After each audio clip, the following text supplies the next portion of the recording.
നിങ്ങൾ മണിക്കൂറുകളോളം ഗെയിം കളിക്കുന്ന ഒരു കുട്ടിയാണോ എങ്കിൽ നിങ്ങൾ അറിയുക നിങ്ങളുടെ ബ്രെയിനിൽ ഇപ്പോൾ സംഭവിച്ചുകൊണ്ടിരിക്കുന്ന ഒരു ഡ്രഗ് അഡിക്റ്റിൻ്റെ ബ്രെയിനിൽ എന്താണോ സംഭവിക്കുന്നത് അതുപോലെയുള്ളൊരു പ്രോസസ്സാണ്.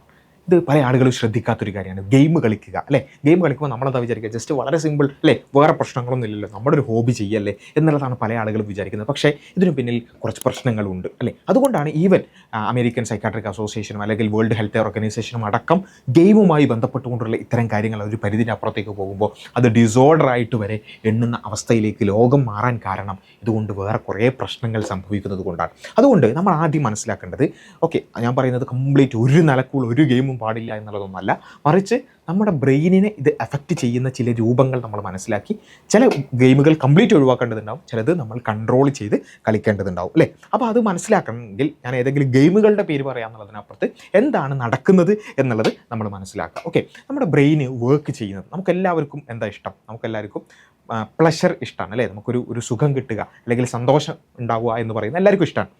അപ്പോൾ നമുക്ക് എന്ത് സംഭവിക്കുമ്പോഴും, ഇപ്പോൾ ഉദാഹരണത്തിന് നമുക്ക് നല്ല മാർക്ക് കിട്ടി, നമുക്ക് സന്തോഷം കിട്ടും അല്ലേ, നമുക്ക് ഒരു സന്തോഷം അനുഭവപ്പെടും. അതേപോലെ തന്നെ നമ്മൾ ഒരു ഗോൾ അടിച്ചു, ഒരു ഫുട്ബോളിൽ ഒരു ഗോൾ അടിച്ചു, അപ്പോൾ നമുക്കൊരു സന്തോഷം അനുഭവപ്പെടും അല്ലേ. അതേപോലെ തന്നെ എന്ത് കാര്യം നമ്മുടെ പാരൻസിന് എന്തെങ്കിലും ഒരു നല്ലത് ചെയ്ത് പാരൻസ് അപ്രിഷ്യേറ്റ് ചെയ്തു, നമുക്കൊരു സുഖം കിട്ടും അല്ലേ, ഒരു പ്ലഷർ നമുക്ക് അനുഭവപ്പെടും. ഇതൊക്കെ സംഭവിക്കുന്നത് എങ്ങനെയാണ്? നമ്മൾ ഈ പറഞ്ഞ പണി ചെയ്ത് ഇങ്ങനെ ഒരു റിസൾട്ട് ഉണ്ടാകുമ്പോൾ നമ്മുടെ ബ്രെയിൻ എന്ത് ചെയ്യും, ഒരു ഡോപ്പമിൻ എന്ന് പറഞ്ഞൊരു ഒരു കാര്യം, ഒരു ന്യൂറോ ട്രാൻസ്മിറ്റർ എന്ത് ചെയ്യും, അത് റിലീസാവും. അങ്ങനെയാണ് നമ്മുടെ ബ്രെയിനിൽ നമുക്കൊരു പ്ലഷർ അനുഭവപ്പെടുന്ന ഒരവസ്ഥ ഉണ്ടാകുന്നത്. ഇതാണ് നമ്മുടെ നോർമലി ഉള്ളൊരവസ്ഥ. പക്ഷേ ഗെയിമൊക്കെ കളിക്കുമ്പോൾ, ഗെയിമും ലഹരിയും രണ്ടിലും അത് തന്നെയാണ് സംഭവിക്കുന്നത്. നമ്മൾ ഡ്രഗ് ഉപയോഗിക്കുകയാണെന്നുണ്ടെങ്കിലും അതേപോലെ തന്നെ ഗെയിം കളിക്കുകയാണെങ്കിലും അവിടെ സംഭവിക്കുന്നത് ഇങ്ങനെ റിയൽ ലൈഫിലുള്ള ഇത്തരം പ്ലഷർ അല്ലാതെ നമ്മൾ എന്ത് ചെയ്യണം, നമുക്ക് ആർട്ടിഫിഷ്യലി ഇങ്ങനെയുള്ള പ്ലഷർ കിട്ടുക. ഓക്കെ, അപ്പോൾ അതായത് നമ്മളൊരു ഗെയിം ഇങ്ങനെ കളിക്കുന്നു, ഒരു ലെവൽ കംപ്ലീറ്റ് ചെയ്യുന്നു, അല്ലെങ്കിൽ നമ്മളതിൽ സ്കോർ ചെയ്യുന്നു. ആ സ്കോർ ചെയ്യുമ്പോൾ നമ്മുടെ ബ്രെയിൻ എന്താ മനസ്സിലാക്കുക, എന്തോ കാര്യമായി എന്തോന്ന് അച്ചീവ് ചെയ്തിട്ടുണ്ട് എന്ന് പറഞ്ഞിട്ട് നമ്മുടെ ബ്രെയിൻ എന്ത് ചെയ്യും, നമുക്ക് ഡോപ്പമിൻ തരും. അപ്പോൾ നമുക്ക് എന്ത് ചെയ്യും, നല്ല പ്ലഷർ കിട്ടും. അപ്പോൾ നമ്മുടെ ബ്രെയിനിൻ്റെ പ്രശ്നം എന്താ വെച്ചാൽ, കുറച്ച് പ്ലഷർ കിട്ടിയാൽ പിന്നെയും പ്ലഷർ വേണമെന്നായിരിക്കും നമ്മുടെ ബ്രെയിൻ ക്രേവ് ചെയ്യുക. അപ്പോൾ നമ്മൾ എന്ത് ചെയ്യും, വീണ്ടും കളിക്കും. അപ്പോൾ എന്ത് ചെയ്യും, അടുത്ത സ്കോർ ചെയ്യാൻ അല്ലെങ്കിൽ അടുത്ത ലെവലെത്താൻ നമ്മൾ വീണ്ടും കളിക്കും. അപ്പോൾ നമ്മുടെ ബ്രെയിൻ എന്ത് ചെയ്യും, അതിന് അനുസരിച്ച് വീണ്ടും ഡോപ്പമിൻ കിട്ടും, കുറച്ചുകൂടി പ്ലഷർ കിട്ടും. അപ്പോൾ വീണ്ടും അതിൽ കളിക്കാൻ നോക്കും. അങ്ങനെയാണ് നമ്മൾ എന്ത് ചെയ്യുന്നത്. ചിലപ്പോൾ പല ആൾക്കാരുടെ അനുഭവമാണ് അല്ലേ, ഒരു 30 മിനിറ്റ് കളിക്കാൻ എന്ന് പറഞ്ഞ് ഗെയിമുകൾ തുടങ്ങും, ചിലപ്പോൾ 3 മണിക്കൂർ കഴിഞ്ഞാൽ അത് അവസാനിച്ചിട്ടുണ്ടാവില്ല. അതിൻ്റെ കാരണം എന്താ, ഇതാണ് അല്ലേ. നമ്മൾ വളരെ ബോധപൂർവം അങ്ങനെ ഒരുപാട് നേരം കളിക്കാം, ഗെയിം അഡിക്റ്റ് ആവാമെന്ന് വിചാരിച്ചിട്ടൊന്നും ആയിരിക്കില്ല. പക്ഷേ നമ്മുടെ ബ്രെയിൻ അങ്ങനെയാണ് വർക്ക് ചെയ്യുന്നത്. നമ്മുടെ ബ്രെയിന് ഒരു 30 മിനിറ്റ് കളിക്കാൻ വിചാരിച്ചാലും നമ്മൾ കുറച്ച് ഡോപ്പമിൻ കിട്ടിയപ്പോൾ ഇനിയും വേണം എന്ന് പറഞ്ഞിട്ട് നമ്മളെ വീണ്ടും അതിലേക്ക് തന്നെ ഹൂക്ക് ചെയ്ത് വെക്കും അല്ലേ. ഇത് തന്നെയാണ് ഡ്രഗ് അഡിക്സിലും നടക്കുന്നത്.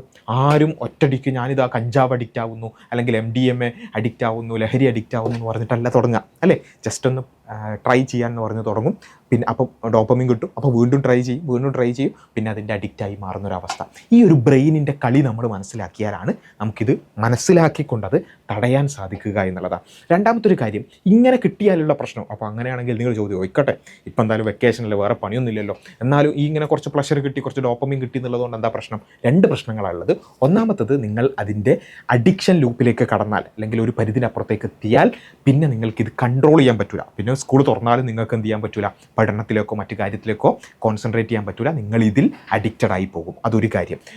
ഈ വെക്കേഷനിൽ നിർത്താൻ ചിലപ്പോൾ പറ്റിക്കൊള്ളുന്നില്ല. ഓക്കെ, ചില ആൾക്കാരൊക്കെ പറയും ഞാൻ എന്തായാലും അഡിക്റ്റ് ആവില്ല. അങ്ങനെ ആരുമില്ല, എല്ലാവരും മനുഷ്യരാണ്, എല്ലാവരുടെയും ബ്രെയിൻ ഒരേപോലെയാണ് അല്ലെ, ഏകദേശം ഒരേപോലെയാണ് വർക്ക് ചെയ്യുക. അപ്പോൾ അതുകൊണ്ട് നമ്മൾ ആരും അഡിക്ഷനിൽ നിന്ന് മുക്തരല്ല അല്ലേ. ഇപ്പോൾ ചില ആൾക്കാർ കഞ്ചാവ് ഉപയോഗിക്കുമ്പോൾ പറയും ഞാൻ എന്തായാലും കഞ്ചാവ് അഡിക്റ്റ് ഒന്നും ആവില്ല. അങ്ങനെ പറഞ്ഞ ആൾക്കാരാണ് എല്ലാവരും കഞ്ചാവ് അഡിക്റ്റ് ആയ ആൾക്കാർ അല്ലേ. ഇങ്ങനെയുള്ള എല്ലാ പ്രശ്നത്തിനും അതിൻ്റെ അഡിക്ഷൻ ലെവലുണ്ട്. അതിലേക്ക് എത്തിപ്പെട്ടാൽ പിന്നെ നമുക്ക് സ്കൂൾ തുറന്നാലും അല്ലെങ്കിൽ നമുക്ക് ആവശ്യമുള്ള സമയത്ത് പോലും അത് ഒഴിവാക്കാൻ പറ്റാത്ത അവസ്ഥ ഉണ്ടാവും. അതൊന്നൊരു കാര്യം.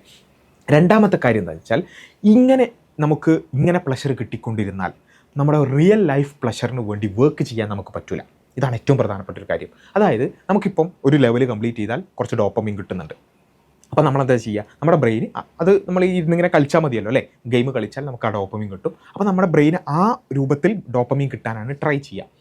പക്ഷേ നമ്മുടെ റിയൽ ലൈഫിലെ ഡോപ്പമിൻ എന്ന് പറഞ്ഞാൽ ഇത്ര സിമ്പിളായിട്ട് കിട്ടുന്നതായിരിക്കില്ല. ഒരു ലെവൽ കംപ്ലീറ്റ് ചെയ്യുന്ന പോലെ, ഒരു സ്കോർ ചെയ്യുന്നത് പോലെ എളുപ്പമായിരിക്കില്ല. ചിലപ്പോൾ നമ്മുടെ ഒരു ഡോപ്പമിൻ എന്ന് പറഞ്ഞാൽ എന്താ, നമ്മുടെ സ്കൂളിൽ നമ്മൾ ടോപ്പറായാൽ നമുക്കൊരു പ്ലഷർ കിട്ടൂലേ, ഒരു സുഖം അനുഭവപ്പെടൂലേ, അല്ലെങ്കിൽ ഒരു സന്തോഷം അനുഭവപ്പെടൂലേ. പക്ഷേ ആ സ്കൂളിലെ ടോപ്പർ ആവുക എന്ന് പറയുന്നത് എത്ര അധ്വാനം വേണ്ടൊരു സാധനം അല്ലേ. എത്ര അധ്വാനിച്ചാൽ നമുക്ക് ടോപ്പർ ആവാൻ പറ്റുക അല്ലേ? അപ്പോൾ ആ ഡോപ്പമിൻ കിട്ടാൻ ഭയങ്കര കുറച്ചധികം അധ്വാനിക്കണം. പക്ഷേ ഈ ഡോപ്പമിൻ കിട്ടാനോ ഗെയിമിലൂടെയുള്ള ഡോപ്പമിൻ കിട്ടാനോ അത്ര അധ്വാനിക്കൊന്നും വേണ്ട.